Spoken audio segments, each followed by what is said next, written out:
Aujourd'hui, ils sont dépassés. Ils se disent que waouh, elle était avec nous. Il était près de nous. Et nous l'avons traité comme ça. C'est-à-dire que Dieu voulant les bénir, Dieu voulant répondre à leurs prières, t'avait envoyé vers eux pour les combler. T'avais envoyé vers eux, mais ils n'ont pas su reconnaître que tu étais une bénédiction pour eux. Ils n'ont pas su reconnaître que tu étais là pour leur bénédiction. Non. Ils t'ont humilié. Ils t'ont méprisé. Ils t'ont fait souffrir. C'est-à-dire qu'ils t'ont tellement fait souffrir que quand tu penses à eux, tu as la chair de poule. C'est-à-dire que quand tu penses à eux, tu as la chair de poule. Mais ils n'avaient pas compris que tu étais la réponse à leur prière.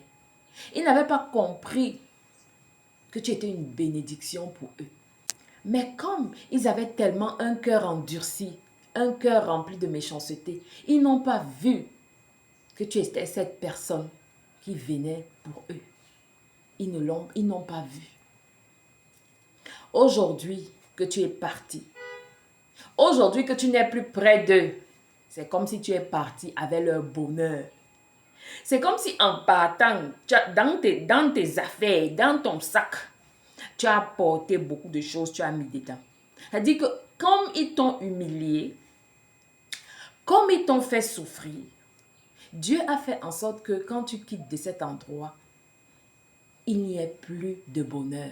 Dieu a pris tout le bonheur là. Parce qu'il sait, parce que Dieu sait ce que tu as vécu à cet endroit. Parce que Dieu sait toutes les souffrances que tu as endurées à cet endroit. Donc quand tu as tourné le dos, Darlene, tu es parti et tu as laissé un grand vide.